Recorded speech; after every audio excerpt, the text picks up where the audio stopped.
Muy buenas tardes. Es un placer de nuevo estar en una de las actividades de la Feria Internacional del Libro Universitario en su edición virtual para el año 2021.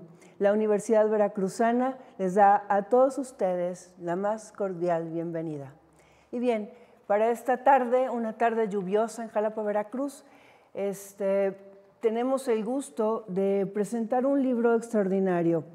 El libro se llama Tsunami 2 y la editora y prologuista es Gabriela Jáuregui. Esta es una coedición entre la Universidad Autónoma de México y la editorial Sexto Piso. Y bueno, sin más preámbulos, quisiera presentar a nuestras colaboradoras el día de hoy para platicar de este libro que es verdaderamente una gran experiencia. Quiero invitar a Dalia de la Cerda, que es una de las colaboradoras de este libro. Muy bienvenida, Dalia, es un gusto saludarte. Ella es narradora y activista feminista, tiene un trabajo brillante en esta línea en la que ha puesto sus esfuerzos. Muy buenas tardes, seas muy bienvenida. Gracias por estar con nosotros. Muchas gracias por la invitación, estoy muy contenta de estar aquí con ustedes. Yo también. Muy bien, pues bienvenida, Dalia de la Cerda. Y Gabriela Jáuregui, ella es la coordinadora de la edición, es una editora, autora destacada. Nos da un enorme gusto que hayas logrado este trabajo, un gran trabajo, una gran contribución a los estudios feministas y a esta nueva forma de vivir que estamos experimentando las mujeres en nuestro siglo. Muchas gracias, seas muy bienvenida, Gaby. Gracias, Marina, gracias, Dalia. Estoy muy feliz de estar acá y saludos a todos por allá del otro lado de la pantalla. Pues muy bien, y por supuesto, gracias a la audiencia de la FILU 2021, la Feria Internacional del Libro Universitario, una fiesta de las letras. Estamos aquí para invitarlos a leer, para invitarlos a tener experiencias literarias, para agrandar nuestros mundos a través de la literatura y del trabajo de tantos creadores de la cultura, pero especialmente en esta mesa queremos hablar de nosotras, de las mujeres, teorizar, pensar, vivir la experiencia como la están viendo estas mujeres con tan atinada luz. Y bueno, para el caso, pues queremos invitar sin más preámbulos a Dalia de la Cerda, narradora, activista, con una gran experiencia, con un gran registro lingüístico. Me parece extraordinario su trabajo, su texto está plagado de aportes muy importantes, muy significativos. Es un gusto que hayas trabajado en este libro, Dalia. Adelante, coméntanos tu experiencia. Muchas gracias. Bueno, para mí ha sido una alegría, un privilegio poder trabajar en el Tsunami, poder estar dentro del Tsunami 2. Yo leí el Tsunami 1, me gustó mucho. Me pareció un libro muy valioso que recopilaba las experiencias de muchas mujeres. Tuvo ahí textos que me marcaron muchísimo, como un texto de Daniela Rea, ¿no?, que se llama Mientras las niñas duermen. Me pareció súper revelador para mí ese texto. Me pareció también el de Gaby, que está aquí, ¿no? Me parecieron textos muy importantes y cuando me invitaron a participar en el segundo, yo no lo podía creer, ¿no? Decía, no puede ser que esto me esté pasando a mí. Me dio mucha felicidad y estoy muy agradecida con Gaby por haberme considerado. Este texto en el que participé, yo ya lo había escrito hace como unos 5 años. Lo escribí para un concurso literario de aquí de Aguascalientes que se llama Dolores Castro, que es una convocatoria que es solo para mujeres, ¿no? Entonces yo vi la convocatoria y me puse como, pues, meta terminar de escribir el texto para poder mandarlo. Lo escribí, yo estaba pasando como por una crisis económica, emocional en ese momento, entonces como que me desahogaba ahí en el texto y lo mandé al Dolores Castro, pero no lo seleccionaron, no tuvo suerte. Entonces lo archivé ahí en mi computadora, dije quizás no era tan bueno, ¿no?, como yo pensé, y ahí lo dejé y ya no lo volví a revisar en sí, ¿no? Ahí como que lo dejé hasta que Gaby me escribió, dije, ay, tengo un texto, sí tengo un texto, está ahí este texto. lo releí, cambié algunas cosas que consideré prudente cambiar por un poco más mi contexto actual, por algunas teorizaciones nuevas que había hecho y se lo mandé. Y pues nada, ella ya me dio sus comentarios, lo trabajamos, el texto. Me habló un poco sobre las mujeres con las que yo iba a compartir en la antología. Yo estaba todavía que no me lo creía, o sea, igual en mi casa mi mamá estaba así súper sorprendida, me decía, ¿en serio con Lidia Cacho? Y yo, sí, en serio, voy a estar ahí con Lidia Cacho compartiendo un libro. Y mamá, no manches. Y yo, sí, ¿cómo ves?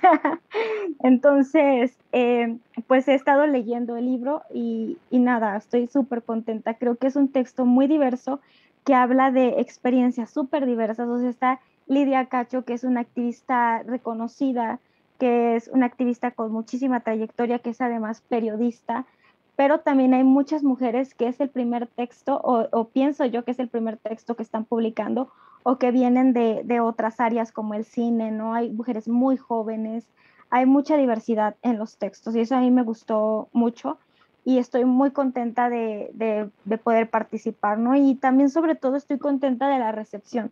Yo estaba un poco preocupada de cómo iba a ser recibido el texto, si fuera a gustar o no fuera a gustar, porque de pronto este tipo de textos que escribo, que había escrito ya anteriormente, no eran como bien recibidos, sobre todo en el feminismo, ¿no? Me los criticaban mucho y me traía mucho hate a mí después de haber escrito un texto así. Y este ha sido impresionante, la buena onda que he recibido, estoy muy, muy contenta porque en general han sido comentarios muy buenos, incluso de gente que yo le caía como mal, me han dicho, es que leí tu texto y tu texto me gustó, tú me sigues cayendo mal, pero tu texto me gustó. Entonces eso me pareció bien, bien chido y estoy como muy contenta de que lo veo ahí en muchos lados, lo veo por todos lados, que lo citan, que lo replican, me felicitan, me mandan mensajes a decirme que se identificaron con mi experiencia. Y eso ha sido para mí lo más valioso, poder interactuar con otras mujeres, poder conocer sus experiencias, que me digan que se sintieron identificadas, que las hizo reflexionar. Eso es lo que a mí me ha parecido más significativo de haber participado en este proyecto. Y pues no sé qué más decir, si tienen alguna pregunta, si tienes alguna pregunta que hacerme o no sé. Es que soy medio mala para hablar en público. Claro que sí. Bueno, en realidad hay muchas preguntas, pero también creo que tus lectores, como yo, que yo ahora me sumo como una de tus lectoras, tienen también mucho que decir. Mira, creo que tu texto es realmente revelador desde mi punto de vista. Creo que has hecho contribuciones muy importantes y, como decía al principio, creo que uno de tus principales aportes ha sido el registro lingüístico. Tienes una habilidad extraordinaria para pasar, digamos, del léxico de barrio, de lo que es fuerte, las palabras duras, las palabras groseras, las altisonantes, las denigrantes, ¿no? Hasta llegar a teorizar desde el punto de vista filosófico, a organizar metodológicamente tu pensamiento, y eso es algo muy, muy notable. A mí me parece que eso es una de las principales contribuciones de tu trabajo en este libro. ¿Nos podrías platicar un poco más acerca de eso? Yo pienso que tiene que ver con el contexto. Yo estudié filosofía, estudié la licenciatura en filosofía desde muy pues, joven, se podría decir, digamos como los 16, 17 años me empezó a interesar la filosofía y empecé a leer teoría, más teoría que textos narrativos, ¿no? Entonces, pues leí, por ejemplo, casi todos los libros que son como clásicos pues de la teoría política o de la filosofía antes que leer a clásicos de la literatura universal, ¿no? O sea, primero leí el discurso del método, leí primero el contrato social o los libros de Nietzsche, antes que leer, por ejemplo, Cien años de soledad, ¿no? O sea, sí, primero le entré a la teoría porque me gustaba mucho, siempre me gustó mucho cuestionar las cosas, desde chiquita traía como esta pues onda de cuestionarlo todo, de cuestionar la autoridad, de dudar de las cosas, ¿no? Entonces como que en la filosofía encontré pues la respuesta y pues a otras personas que también dudaban y cuestionaban todo como yo. Pero al mismo tiempo yo siempre he crecido en colonias populares. Ahorita ya no vivo en una colonia tan popular, tengo 3 años viviendo aquí donde vivo, pero siempre vivía en colonias muy populares y mi trabajo siempre ha sido en colonias populares. Aún en agosto regreso a dar talleres en colonias populares, entonces el lenguaje en el que yo estoy inmersa todo el tiempo no es el lenguaje académico, o sea, yo solamente accedo al lenguaje académico cuando hablo con otras amigas que se dedican a la filosofía o a la literatura, o cuando leo, pero en mi contexto cotidiano, en mi casa, cuando voy a la tienda, cuando voy al mercado, cuando doy talleres fuera en el activismo, el lenguaje que escucho es totalmente coloquial, ¿no? O sea, aquí en la tienda la muchacha es más joven que yo y me dice mija, porque así hablan aquí, ¿no? O sea, mija, y escucho groserías todo el tiempo. Mi vecina le habla a sus bebés les dice pues, a palabras altisonantes que no voy a repetir en este espacio, pero ella sí les habla, ¿no? Como no es de que precisamente los maltrate, pero como que es un lenguaje en el que estoy inmersa todo el tiempo, ¿no? Es una forma de hablar de la vecina porque los trata con cariño, pero los pendejea. Así, ay, mijo, estás bien pendejo, y son unos bebés como de 5 años, ¿no? Y yo sí, div, pero es un lenguaje en el que estoy inmersa, ¿no? Entonces creo que al estar como empapándome constantemente de teoría, porque leo mucha teoría, sobre todo feminista y sobre todo de colonial, y al estar al mismo tiempo conviviendo todo el tiempo con mi entorno, tengo acceso a estos dos lenguajes, entonces he aprendido a hablarlo muy bien porque tengo que transitar de un lado a otro, ¿no? Por ejemplo, aquí de pronto podría empezar a hablar sobre lo que más me gusta del último libro que leí, que se llama Descolonizando el Feminismo, que es teóricamente muy pulcro, y me parece que la autora es una autora muy brillante, pero cuando termine esta llamada voy a regresar a hablar en un lenguaje más coloquial. Entonces estoy transitando todo el tiempo de un lugar a otro, porque, por ejemplo, doy acompañamientos de aborto, ¿no? Entonces generalmente se los doy a mujeres que están en contextos complejos y tengo que hablar un lenguaje muy coloquial para que ellas entiendan hacer un procedimiento tan complejo de forma muy sencilla. Entonces transito de un lado a otro. Entonces esto creo que es lo que me ha favorecido para poder escribir de esta forma y poder habitar en los dos espacios, ¿no? Y es que además luego siento que tenemos como unas formas muy planas de pensar y vemos a los seres humanos como unidimensionales, ¿no? Y pensamos que si una persona estudió filosofía, eso ya es todo en su vida, ¿no? Pero puede ser que sea una persona que estudie filosofía y al mismo tiempo convivan otras realidades, ¿no? Entonces en mí conviven muchas realidades, mi familia es de un rancho y mi familia habla con groserías porque es un rancho de la costa. Entonces ahí hablan completamente todo el tiempo con palabras altisonantes y hablan, pues yo creo que de 10 palabras que dicen 9 son groserías. Entonces, pero al mismo tiempo también me desenvuelvo en espacios que son como muy académicos, sobre todo desde el activismo, ¿no? Entonces es este constante ir y venir lo que me ha facilitado mi escritura. Desde luego que sí, en efecto, y qué bueno, ¿no? Yo creo que nuestro tiempo exige filósofos ya no de cúpula, sino filósofos de la calle, de banqueta, de campo, que puedan traducir y teorizar y hacernos comprender muchas de las realidades que vive nuestro pueblo, nuestra realidad, nuestras comunidades, nuestra época. Por eso celebro mucho el tratamiento que has hecho de esto, ¿no? Y bueno, en ese sentido, pues solemos ya no tenerle miedo a las palabras, las conocemos, ¿no? Sabemos. Es necesario que los autores, que los escritores y los pensadores puedan elegir exactamente la palabra que requieren para mostrar el mundo que están observando, ¿no? Entonces, creo que eso también es un acierto de Gabriela Jáuregui como editora, como coordinadora de la edición, porque ha admitido bastante bien y logró incorporar este texto que realmente es luminoso dentro de su trabajo como compiladora, porque es un gran trabajo, un trabajo de gran responsabilidad, de gran sensibilidad. Gaby, adelante, bienvenida, pon tus comentarios. Muchas gracias.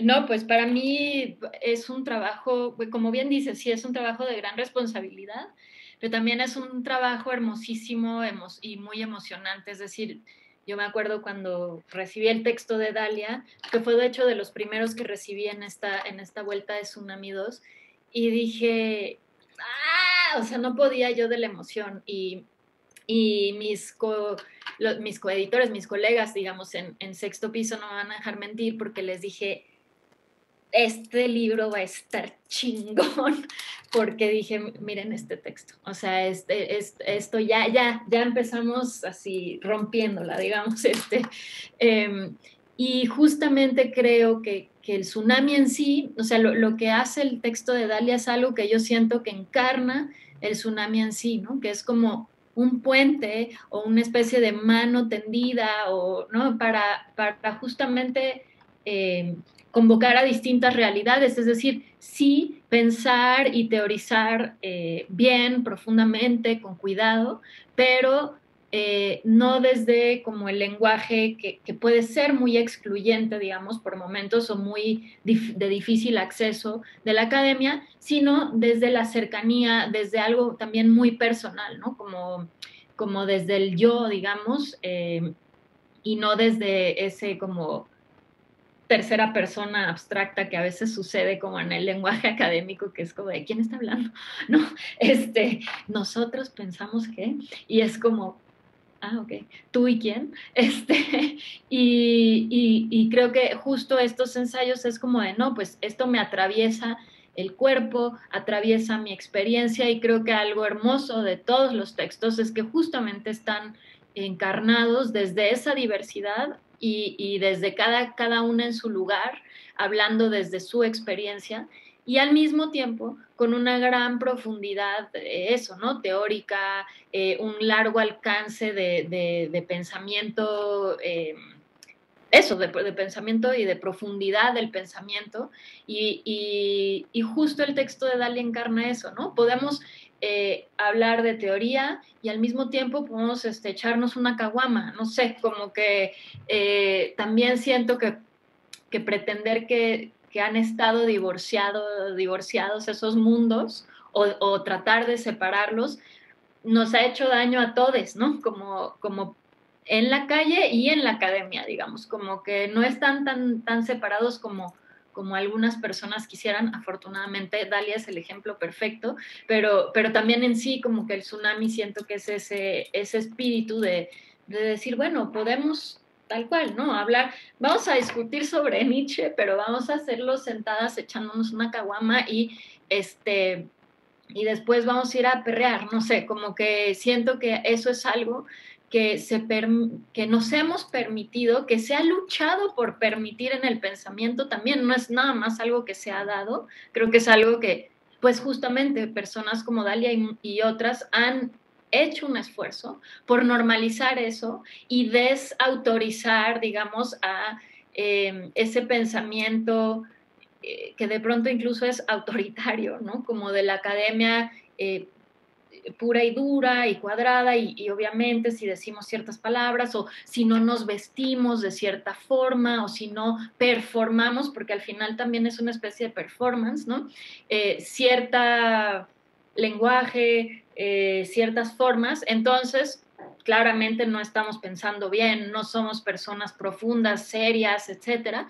Y creo que parte justamente de la lucha feminista y de la lucha antipatriarcal, que ya se ha dicho hasta el cansancio, de lo personal es político, pues también ha sido decir, bueno, sí, y esta es mi vida, esta es mi experiencia, y no me voy a poner un traje sastre para irte a platicar de tal filósofo, sino que te lo puedo platicar desde mi playera o mi camisa o con mis jeans, ¿no? O sea, como que hay algo allí de desempolvar también la academia, que ha sido trabajo de muchos años y de muchas personas, y de decir, bueno, y les académicas no tienen por qué ser solamente ciertos cuerpos con ciertas visiones, cierto lenguaje, sino pues hay maravillosísimos académicos antirracistas, hay, ¿no? que se visten, no sé, con una playera y hablan hip hop y a la vez hablan de Marx y a la vez, ¿no? O sea, como que se puede hacer las cosas de otras formas y lo llevan demostrando muchas personas que son al mismo tiempo activistas y académicas. Dalia es un ejemplo perfecto de esto y además creo que el espíritu del tsunami pues también es ese, ¿no? Tratar de hacer ese puente que no solo le hable a un solo tipo de persona y que también convoque e invite a mujeres que pues habitan el mundo de la academia, de la teoría, que han leído todos estos textos y que no digan, ah, no, pues ya me la sé, ¿no? Al contrario, que siento que justo lo que dices tú, Dalia, una de las cosas hermosas para mí como antologadora y como autora en el anterior también y demás, ha sido ver la vasta recepción y entusiasmo y lecturas diversas de un montón de gente de distintas edades, de mundos distintos, gente, ¿no? Como muy de la academia, que dice, ah, sí, claro, y reconoce como el valor de esto, y muchísima gente de a pie que igual nunca había incluso incursionado en cosas más teóricas, que de pronto esto les abre la puerta a decir, esto también es tuyo, la teoría es para todas, no solamente para algunas, ¿no? Y tu texto, el texto de Dalia justamente hace eso, es decir, aquí están estas cosas y es para todas, ¿no? Y yo lo voy a hacer para todas porque yo soy como todas estas. Y yo no soy como todas aquellas y no me interesa que se quede solamente en ese mundo, ese lenguaje y esos textos y ese pensamiento. Al contrario, es importante que sea para todas, ¿no? Como la filosofía, la teoría, tendría que ser para todas, no nada más para unas pocas. Y creo que el texto lo habita y lo hace patente y lo performea, digamos, en ese sentido como otras personas performean su autoridad y autoritarismo, justo el texto de Dalia pone en práctica aquello de lo que está hablando también, a través del mismo lenguaje incluso, ¿no? Creo que en el momento que dice alguna palabra fuerte o lo que sea, es el momento justo y preciso y no otro, ¿no? Y después puedes decir una palabrota también altisonante como ontología y también se vale. Y podemos decir y ontología y todo junto, pues, porque podemos habitar también esos espacios complejos o esos espacios, como dice Rita Segato, anfibios. Es correcto. Gaby, realmente este libro creo que tendríamos ya que dimensionarlo como de otro tamaño. Como es hijo de ustedes, a lo mejor todavía no lo sienten tanto, pero yo creo que realmente está haciendo muchas contribuciones a nuestro tiempo. Pero bueno, antes de seguir platicando de tu texto, del de Dalia, que está hoy aquí con nosotros, creo que es justo que nosotros refiramos un poco que Tsunami tiene 13 partes, 13 mujeres colaboradoras de este extraordinario libro, y qué bueno que tú prologas, porque tú eres la coordinadora de este gran libro, que se llama Tu prólogo, El cuerpo en la línea, y después sigue un texto, se llama La rebelión de las Casandras, de Marina Azawa. El siguiente texto se llama Fragmentos del diario de una feminista, y desde Lidia Cacho. Feminismo sin cuarto propio es precisamente el texto al que nos hemos referido platicando con Dalia de la Cerda, y es muy interesante. Diana del Ángel está publicando en esta antología Hacernos casita, Amare sobreviviremos, metáforas del dolor trans, que es de Lía García, la novia sirena. Agua Negra, fragmento del ensayo sonoro de Valeria Luiselli. Temblores en el corazón, crónica de una geografía emocional, de Fernanda Latani. ¿Quién apagará los incendios?, de Luna Marán. Un bosque de mujeres, carta a las zapatistas, de Silvia Marcos. El hambre soy yo, de Itzel Maya. Y 4 diatribas y media en la Ciudad de México, de Brenda Navarro. Y se cierra este conjunto de mujeres reflexionando en torno al discurso feminista y la realidad feminista, las historias que nos construyen, de Junko Ogata. Pero bueno, quiero volver al texto de Gabriela Jáuregui, El cuerpo en la línea, y quiero comentar a nuestra audiencia, porque realmente intento que les den muchas ganas de leer este Tsunami 2 y de buscarlo para comprarlo en la página de Sexto Piso. Cuerpo en la Línea es un recorrido histórico, una crónica de hechos, algo que es realmente muy contemporáneo, muy vigente y que se vuelve una especie de documento necesario para documentar la lucha feminista en nuestros últimos momentos. La pandemia de COVID-19 eclipsó muchas cosas. Este evento trágico en la historia de la humanidad detuvo una lucha extraordinaria, algo que ya había eclosionado y que era el gran momento de la lucha de las mujeres, que ya habían tenido el valor de salir a la calle, que habían tenido el valor de organizar su discurso, de ver su realidad, analizarla y llevarla a las palestras, a las trincheras, a los monumentos, y de pronto cambian las cosas y vuelve el silencio y vuelve esta lucha a la casa, detrás de la puerta, y a vivir mucho más la violencia dentro de casa. ¿Qué me cuentas de esto, Gaby? Cuéntanos, tú que ya estás siendo en este libro esta historiadora de este gran movimiento. No, pues justamente como que hubo una coincidencia, digamos, la lucha antipatriarcal, la lucha por los derechos de las mujeres, la equidad de género y la lucha feminista, que todas como que se van entretejiendo de formas distintas, pues llevan siglos, ¿no? Literalmente siglos en México.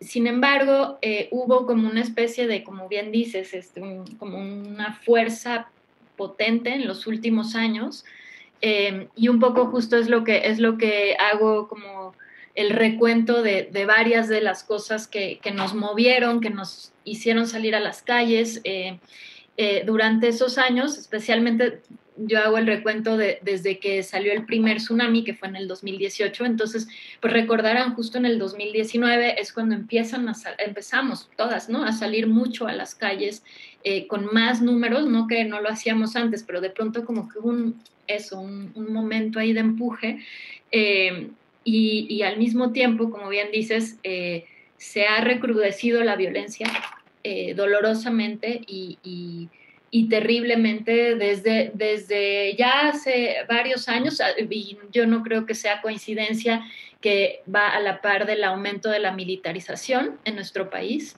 Y al mismo tiempo, pues claro, el tema pandemia, COVID, encierro, casa, y el tema de la violencia en casa, de los abusos de las infancias y de las mujeres, etcétera, pues sí, se volvió ya verdaderamente, así como marzo del 2020 fue ese momento de todas las calles, de todas las ciudades, de pequeñas, grandes, de todo el país, estábamos todas en las calles, mujeres de distintas generaciones, mujeres de distintas convicciones políticas, ¿no?, mujeres que quizás no habían salido en otros años, como que todas estábamos allí, y de pronto eso fue 8 de marzo, y fueron 7 días después que de pronto llegó el tema del encierro, o bueno, no para todas, ¿no? No para todas ese encierro, pero sí de como una especie de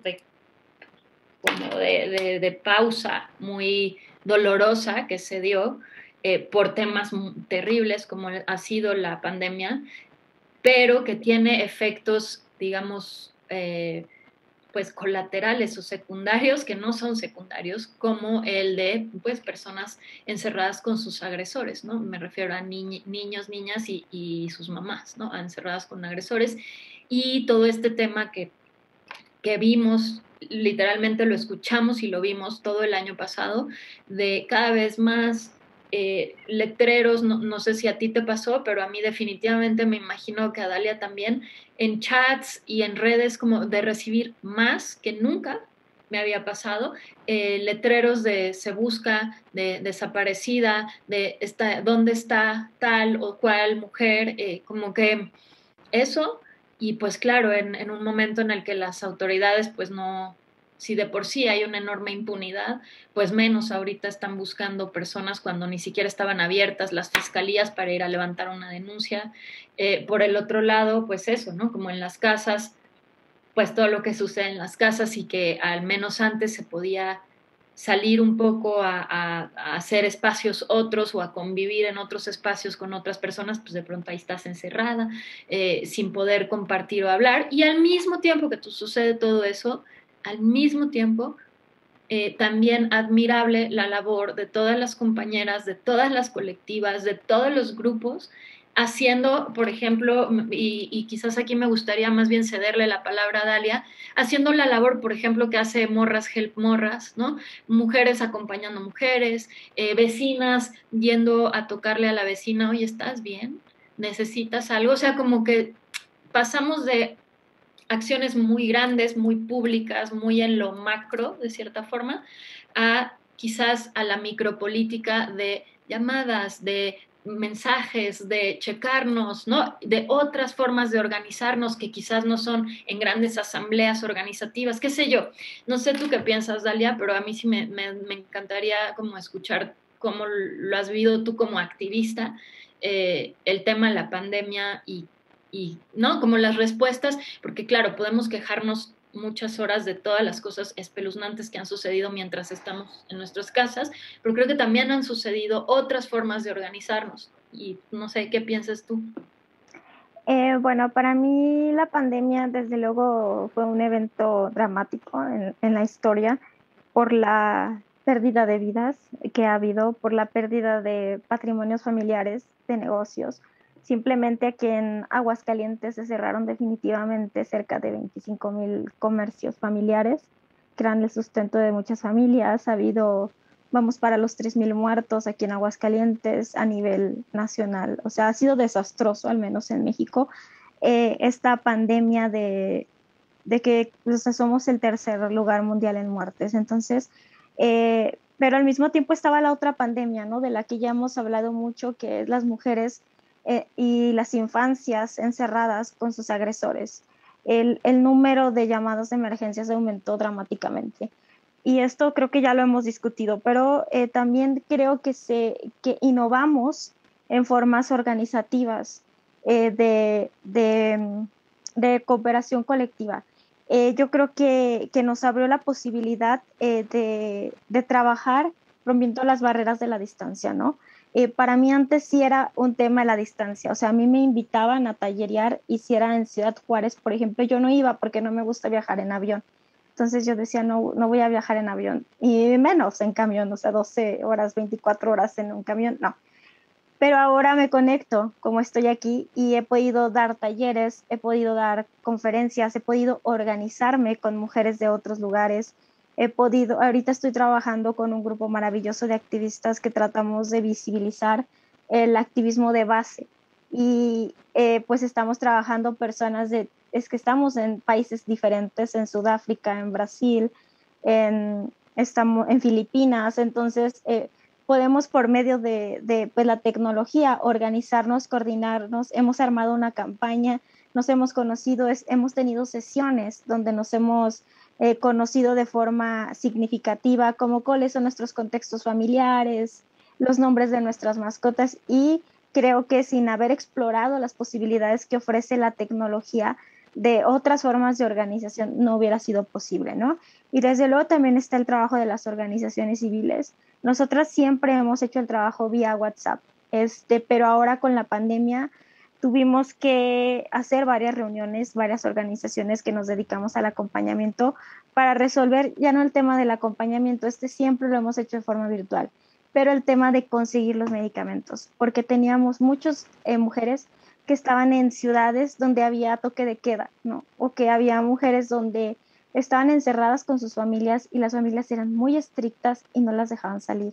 Entonces no podían ir a gestionar el misoprostol y había que innovar de cómo se los hacemos llegar. Entonces estuvimos haciendo alianzas, coordinándonos para poder hacer llegar los misoprostoles a las mujeres que no pudieran acceder a ellos. Y fue algo, yo lo digo que positivo porque ahora ya podemos gestionar el misoprostol para mujeres que no pueden conseguirlo sin tanto problema. O sea, ya estamos perfectamente coordinadas. Y ya no es solamente el tema de la pandemia, sino mujeres que no pueden pagarlo, que son menores de edad y no pueden ir a la farmacia a comprarlo, que están muy vigiladas por sus maridos, nosotras podemos hacérselos llegar ya sin ningún problema, ¿no? Entonces esto fue gracias a las nuevas formas organizativas que descubrimos de la pandemia, ¿no? Y también ha sido, pues a mí me ha parecido que en todas las ramas, pues hemos aprendido que hay reuniones que podemos reducir, ¿no? Porque no es lo mismo ir a una asamblea y tardarte 5 horas que tardarte 5 horas en el Zoom. Entonces creo que hemos eficientado los procesos de tomas de decisiones para poder, digamos, no estar todo el tiempo pegadas al celular. Y cosa que no hacíamos cuando nos veíamos presencial, porque había cafecito, había cercanía, entonces alargábamos mucho los tiempos de organización y perdíamos mucho tiempo en eso, y creo que hemos eficientado mucho las formas organizativas. Sí ha sido más trabajo el que hemos tenido las organizaciones civiles, sobre todo las que acompañan en ministerios públicos que estaban cerrados, o las que acompañan temas de salud, o las que acompañan trabajadoras sexuales, pero en realidad yo veía a las trabajadoras sexuales organizarse y decía, Dios, o sea, son admirables, cómo se juntaban para ir a repartir despensas a sus compañeras, cómo se organizaban en medio de la pandemia para hacer vaquitas, para garantizar que sus compañeras tuvieran comida, cómo innovaron incluso en el tipo de servicios que ofrecen, ¿no? A mí se me hizo increíble ver cómo nos las hemos ingeniado, no solamente en la sociedad civil organizada, sino en el mismo barrio, en la misma colonia, en los pueblos, ¿no? Aquí en mi colonia tengo como 6 tiendas de abarrotes alrededor, ¿no? Una en cada esquina. Y en todas había afuera carteles que decía, toma lo que necesites, deja lo que tengas, y había cajas de jabas de las de la fruta con despensa para que la gente que necesitaba comida pudiera tomarla, ¿no? Por ejemplo, aquí en mi colonia hay una señora adulta mayor que vive con su hija que tiene algún problema, una neurodivergencia, entonces ninguna de las dos trabajan, y la señora salía a las calles de pronto a hacer algún trabajito y regresaba, pero por la pandemia no podía salir. Y los vecinos se organizaban para mandarle comida en Uber Eats, ¿no? Le mandaban, por ejemplo, paquetes de pollo rostizado para que tuviera para toda la semana. Entonces, ver esta solidaridad de las personas, de que yo a veces decía es que el mundo está dado a la mierda, y ver de pronto cómo sí había solidaridad, cómo las personas cooperaban unas con otras, pareciera que la pandemia nos encerró, pero también nos unió en muchos sentidos, ¿no? Como este sentido de solidaridad, de salir adelante, de ver por el prójimo, simplemente no salir de casa y quedarte en tu casa pese a lo que significaba el aburrimiento, la salud mental. Salvaste muchas vidas quedándote en casa, y ese es un pensamiento comunitario que creo que se reforzó con la pandemia, pero que sí creo que se va a recrudecer cuando ya podamos salir, ¿no?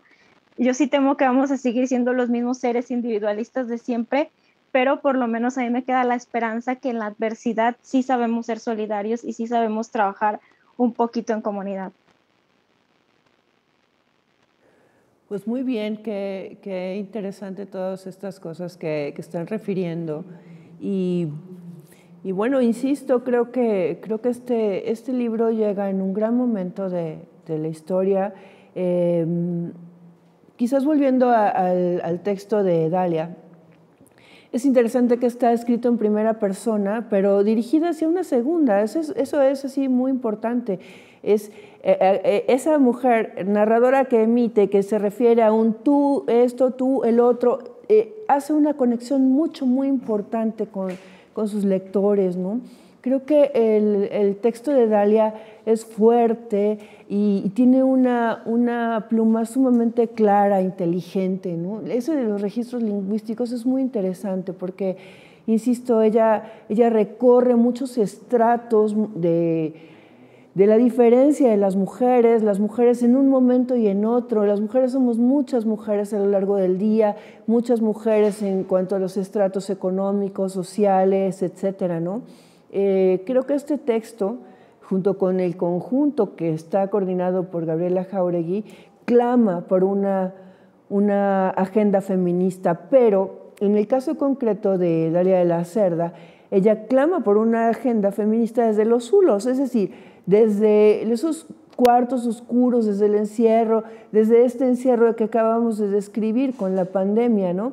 Y creo que maneja muy bien esta cuestión de lo abierto, lo cerrado, las oportunidades, pero sobre todo los espacios, ¿no? Ella habla de las mujeres con cuarto propio. Para que podamos producir necesitamos un cuarto propio, pero hoy por hoy es muy difícil que una mujer escriba en un cuarto propio, en un habitáculo propio, en su libertad, en su soledad fecunda, con todas las condiciones para que ella pueda realizarse. Quizás es que la producción, el discurso feminista tiene que estar en crisis para poder ser.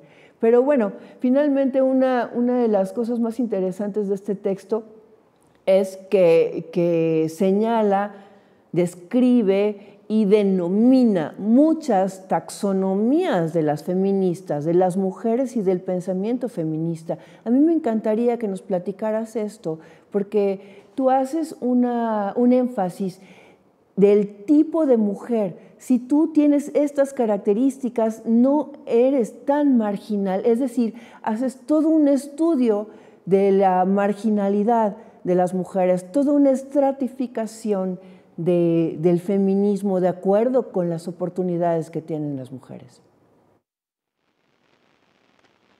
Yo creo que esto también ha sido de la experiencia propia, ¿no? Yo soy una persona que soy muy observadora también, me gusta mucho observar, soy muy chismosa, o sea, yo siempre estoy ahí en la ventana husmeando a mis vecinos a ver qué hacen, ¿no? Soy la vecina que habla a la policía, aunque soy anticarcelaria y bien acá, pues soy la vecina que habla a la policía cuando noto algo extraño en mi vecindario, ¿no? Y siempre he sido muy observadora, entonces yo desde chiquita me daba cuenta como de las diferencias que había de cómo me trataban a mí respecto a mis amigas del barrio y de cómo me trataban a mí respecto a mi mamá, porque mi mamá es una mujer blanca, de ojos azules, cabello rubio. Entonces yo veía, por ejemplo, que cuando íbamos a Puerto Vallarta, de donde es ella, íbamos al lugar donde vivía mi prima, que era un departamento en una área de mucha plusvalía, de gente fresa. Mi mamá no era una presencia disruptiva en ese espacio. O sea, mi mamá llegaba y la gente le hablaba incluso en inglés, ¿no? Era así de, ella ahí era casual, podía entrar sin brazalete, ¿no? Y yo tuve un incidente en una ocasión porque yo estaba viviendo ahí temporalmente, duré unos 2 meses viviendo ahí, y los guardias de seguridad ya me conocían y sabían que yo estaba viviendo ahí, entonces yo ya no traía como el brazalete que se tenía que usar en las instalaciones, ¿no? Y a mi mamá nadie jamás le preguntó por qué hacía ahí, qué estaba haciendo ahí. Y yo estaba una vez en la alberca y unas personas que llegaron de turistas le pidieron al guardia de seguridad que justificara por qué estaba yo en ese espacio, ¿no? Y el guardia de seguridad les tuvo que decir pues que yo estaba viviendo ahí y las personas estaban muy sorprendidas. Pero al mismo tiempo veía yo cómo me trataban a mí respecto a otras de las personas que vivían en mi barrio. Por ejemplo, si yo iba al puesto de gorditas y llegaba al final, me atendían primero a mí y a mí me decían señorita y a las otras chavas les decían muchacha, ¿no? Entonces yo como que notaba todas estas diferencias y yo quería indagar en por qué. Porque a mí sí me siguen en el supermercado y a mi mamá no. Y por qué a mis amigas no solo las siguen, sino que las esculcan cuando salen del supermercado. O sea, ¿qué diferencia había en nosotras? Y todas somos mujeres, todas tenemos una vulva, como dicen las feministas esencialistas, ¿no? Entonces, cuando llegué al feminismo, yo pensé que iba a encontrar la respuesta de por qué había tratos diferenciados, pero lo que encontré respuestas fue de por qué hay tratos iguales. Y yo nunca había reparado en por qué nos tratan igual, por ejemplo, porque a mí desde los 13 años me empezaron a acosar sexualmente y a mis amigas también y seguramente a mi mamá también. Yo no había reparado en eso, como que eso para mí era algo que estaba normalizado y nunca había pensado, pero sí había visto las diferencias, ¿no? O sea, ¿por qué nos trataban diferente? Entonces, en el feminismo hegemónico yo no encontré como el nombre de esta diferencia, ¿no? Encontré lo personal es político que dije, claro, nos acosan porque somos mujeres, ¿no? Porque somos cuerpos feminizados, porque tenemos una lectura sexuada, por eso a mí no me dejaban cazar sapos de niña, por eso no me dejaban usar shorts, por eso me traían con esos moños horribles. Pero no me explicaba estas diferencias que yo seguía viendo, ¿no? de que, por ejemplo, yo no entendía, ninguna de las mujeres de mi familia ha servido a un hombre nunca. O sea, yo soy la primera de mi familia que le sirve de comer a su esposo. Todas las demás de mi familia no, o sea, traían a los esposos así, o sea, los esposos eran así de que, o sea, nada, o sea, básicamente eran, no representaban nada en sus vidas, o sea, los trataban súper horrible y todo. Yo creo que soy la primera que le dice amor a su esposo de mi familia, ¿no? Entonces como que yo no entendí esta experiencia de las mujeres hartas de su marido, yo decía, ¿dónde están? Y fue hasta el feminismo decolonial y el feminismo de color donde empecé a ver como estas diferencias, ¿no? Que empecé a leer feministas que decían que ellas, incluso en círculos feministas, sentían que no les tomaban en serio. Bell Hooks lo dice en sus textos, que si ellas, las mujeres negras, hubieran salido a decir que estaban oprimidas, la gente se hubiera burlado de ellas. Pero como fueron unas chicas blancas las que salieron a decir que están oprimidas, todo el mundo les hace caso. Y lo vemos replicado en la actualidad. Si sale una mujer trans a decir que es oprimida, le van a sacar 150 argumentos de por qué no es oprimida. Pero si sale una mujer rubia de ojos azules que estudió en el extranjero a decir que es oprimida, todo el mundo va a decir, sí, claro, eres oprimida, aunque haya estudiado en la mejor universidad en el extranjero, aunque jamás haya vivido discriminación de ningún tipo más que sexista. Entonces, esto es, las mujeres somos muy diversas. No, si acaso sí existe desde luego una experiencia común que es el acoso sexual, pero incluso en la forma en la que te afecta no es igual. Si a mí me acosan sexualmente en mi trabajo, yo puedo renunciar o puedo hacer un desmadre en internet, pero hay mujeres que tienen que soportarlo porque tienen que garantizar un plato de comida en la mesa. Hay mujeres que no pueden denunciar a sus agresores porque no tienen un círculo de apoyo que las respalde para salirse de la casa de los agresores. Hay mujeres que si les preguntas cuál es el mayor de tus problemas, te van a decir que no hay espacios suficientes para mujeres escritoras, pero hay otras que te van a decir es que no tengo agua en mi casa. O sea, las problemáticas son muchísimas y yo de donde aprendí a teorizarlas fue a partir del feminismo negro y del feminismo decolonial. Y bueno, en mi búsqueda pues me leí todo, ¿no? O sea, agarré un programa de estudios de género, de una maestría de estudios de género y los leí así todos, porque pues me gusta mucho leer teoría. No, ahorita estoy leyendo mucha narrativa y no le hallo, o sea, siento que le falta algo a pesar de que yo soy narradora, ¿no? Siento que le falta algo, o sea, le falta ahí teorización. Y me dice mi esposo, ¿ves cómo si eres bien blanca? Porque estoy leyendo algo y le digo, híjole, es que esto le falta academia. Y me dice, ¿ves? O sea, en que lo niegues, eres blanquísima. Y yo, claro que no soy. Yo soy como Eminem, además me dice él, ¿no? Pero es eso, ¿no? O sea, es que a mí me encanta la teoría y siempre estuve buscando como esta explicación de la diferencia, de por qué nos tratan diferente a pesar de que todas somos mujeres. Y pues en esa búsqueda hice ahí todo el recorrido de feminismo de todos los tiempos.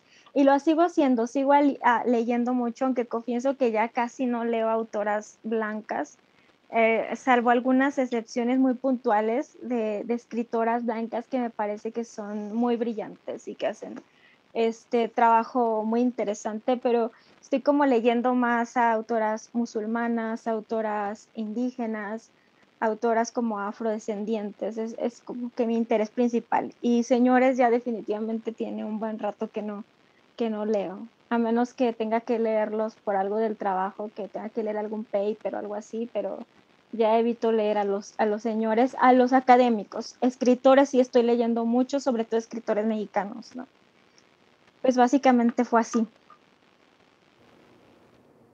De acuerdo, pues excelente.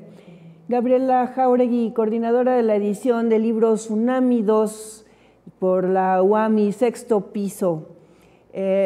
Tuviste el trabajo extraordinario de hacer esta compilación de textos. Creo que uno de los principales valores de este libro es precisamente el perspectivismo, ¿no?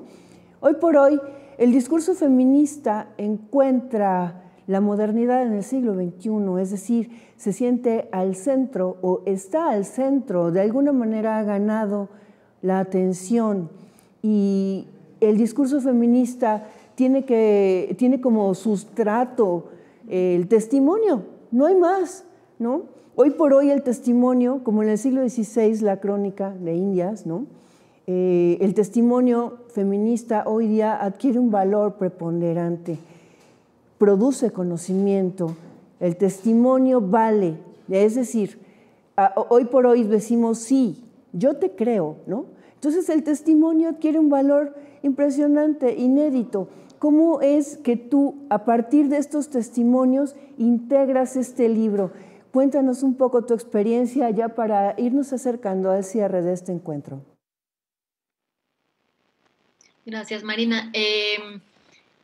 Pues mira, por ejemplo, una de las cosas que fui aprendiendo en el hacer estos libros, el tsunami anterior y fue que, no, pensando en el tsunami anterior sobre todo, como que de pronto yo decía, bueno, pues todas estamos de acuerdo en que somos feministas, por decir algo así, ¿no? En ese nombre, porque estamos en una lucha antipatriarcal, ¿no? Por ejemplo. Y pues, por ejemplo, llegó mi admiradísima y queridísima Yasnaya Elena Aguilar Gil a darme unas súper cachetadas teóricas maravillosas, un poco como el texto de Dalia, ¿no? En su momento a decirme, a ver, ¿no? Morra, a ver, entiende, no todas nos nombramos feministas y vamos a un poco a problematizar ese término, por ejemplo, de dónde viene, por qué se usa, quiénes tienen acceso o no a él, etcétera. Un poco lo que también desde otro lado va como desmenuzando Dalia. Y allí, por ejemplo, para mí fue un gran aprendizaje como, ok, bueno, entonces, digamos, somos o no feministas, pero digamos que sí coincidimos en ciertas, como en una voluntad de acabar con el patriarcado, por eso te digo, como de lucha antipatriarcal, y como que no importa, o sea, no importa que no todas nos nombremos feministas, a mí no me parece que es en la nomenclatura que nos tendríamos que atorar, sino más bien ver más allá justamente desde nuestras diferencias, también todo lo que podemos como aprender a escuchar de las otras para desmontar un montón de pues privilegios o opresiones que ejercemos propias, ¿no? Porque como que está muy bien ir a salir a la calle a exigir un montón de cosas que son absolutamente necesarias de exigir, pero luego es muy duro darse cuenta que una misma, ¿no? Como el meme del periodista ese que decía, caray, ese soy yo, ¿no? Como que muchas de esas cosas que una pensaba, no, pues esto está muy malo, no, esto yo no estoy de acuerdo, hay que luchar en contra de esto, pues de pronto es como de, no, pues esas cosas me han atravesado a mí y por ende, como que en mis relaciones con otras, quizás no he sido justamente lo que estaba diciendo Dalia, ¿no? No nos han tratado a todas iguales, no hemos tenido todas las mismas experiencias, ventajas, privilegios, oportunidades, y como que a partir de allí, pues era como replicar muchas de esas violencias o cosas que estábamos criticando justamente, ¿no? Es decir, si queremos más espacios para mujeres escritoras, por decir, ¿no? Como tomando el ejemplo que decía Dalia, pues quizás primero hay que analizar un montón de otras cosas, no solo pensar desde el género, sino también pensar desde la clase, la racialización, un montón de cosas, ¿no? El idioma, ¿no? La lengua, etcétera. Entonces, como que el tsunami a mí, una de las cosas que me ha enseñado en su hacer, en su tejer, es justamente a complejizar eso. Desde el principio siempre quise justo, ¿no? Como a invitar a una pluralidad de mujeres desde su diversidad, no desde sus similitudes, desde su diversidad, para que desde allí pudiéramos como que escucharnos, tejer y aprendernos o desaprender. También nos toca un montón de cosas que desaprender. Pero como que ya en el hacerlo, o sea, ahí estaba muy bonita esa idea, muy chida, ¿no? Ese era como digamos, mi faro, era que hubiera mujeres de muchas generaciones, que hubiera mujeres con experiencias diversas de su cuerpo, de su género, de su, de clase, raza, etcétera. Pues, y está muy chido y está muy bonito y creo que era un muy buen faro, digamos, para ir orientando. Sin embargo, ya que llegan esos textos, ya que escuchas realmente esas experiencias, pues ya es un aprendizaje grande también del planteamiento mismo que tenía yo, ¿no? O un desaprendizaje, te digo, como lo que hizo Yasnaya conmigo. Entonces dejé de decir, por ejemplo, todo el tiempo la palabra feminismos, ¿no? Aunque sean muchos y diversos, de pronto dije, bueno, igual no, ni siquiera esa palabra abarca todo, ¿no? Y está bien, como que no hay problema, al contrario, ¿no? Nombrémoslo, nombremos esa diferencia, hagamos espacio para ella y para pensarla juntas, ¿no? Entonces, como que de allí nace un montón de lo que es, de lo que son estos dos tsunamis, y para mí, te digo, también celebro y como que me emociona todo lo que yo he aprendido y desaprendido como persona, como mujer feminista, como editora, como escritora, al acompañar los textos de mis compañeras, que a todas las admiro y que justamente desde sus diferencias es desde donde yo siento que aportan, no necesariamente desde, bueno, sí, claro, a todas nos han acosado, sí, claro, pero vamos a pensar desde donde justamente aportamos de otras cosas, no de lo mismo, sino de lo distinto, ¿no?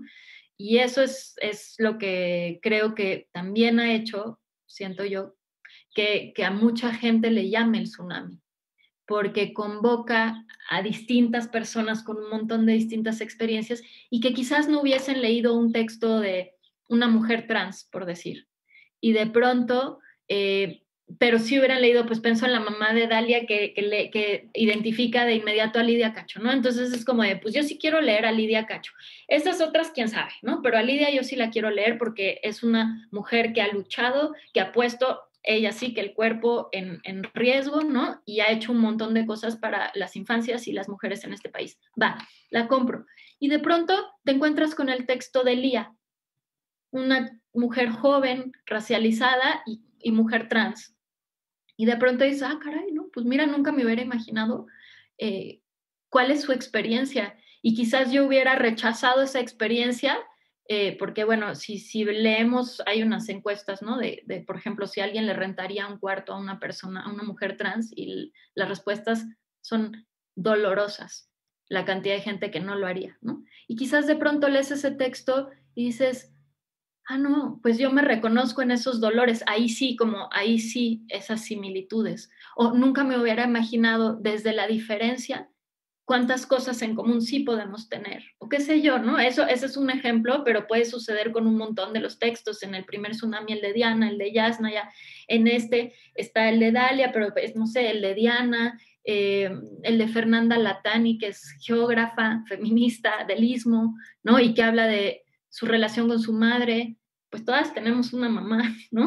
Y de pronto se nos olvida esa reflexión en los feminismos. Es muy común, o se ha vuelto más común, la de la maternidad en relación a los hijos o las hijas, ¿no? Como el de Daniel Arrea, justamente, ¿no? Pero de pronto aquí está Fernanda invitándonos a pensar en nuestras madres y esas heridas, esos dolores, yo qué sé. Entonces, como que desde ese abanico de posibilidades, lo que a mí me gustaba o yo esperaba, y creo que sí ha sido cierto, es que si tú te identificabas o te llamaba la atención ciertas cosas, otras con las que quizás no hubieses comulgado nunca, tienes la oportunidad de convivir con ellas, leerlas, acercarte a otras formas de pensar. Y creo que eso en sí, pues ya es así como un logro importante, porque creo que también hay una voluntad de pronto totalitaria. Sobre todo, siento que se ha incrementado esta idea de que todas tenemos que pensar lo mismo, y si no, te cancelo, y si no, se acaba, y si no, fin de la conversación, y si no, no sé qué, ¿no? Y se vuelve un pensamiento que raya en lo totalitario. Y justamente creo que el gesto era antitotalitario, era una invitación a, como dicen los zapatistas, un mundo donde caben muchos mundos, ¿no? No tenemos que ser iguales, cada quien desde su lugar, pero compartiendo, escuchándonos, comenzando a comprendernos o acercarnos.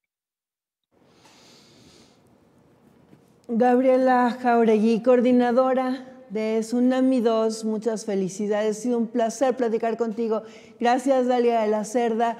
Y en este momento quiero hablar de la editorial de Sexto Piso por la excelente curaduría editorial, por haber dado luz editorial a este extraordinario libro. Y esta es la Feria Internacional del Libro Universitario de la Universidad Veracruzana. Yo soy Marina Cuellar, ha sido un placer invitarles a leer este libro, que es un libro extraordinariamente necesario para nuestro tiempo, para mujeres y por supuesto también para hombres. Por favor, acerquémonos a esta nueva visión que aclara tanto este nuevo panorama imprescindible. Hasta la próxima, síganos en redes sociales. Hasta pronto.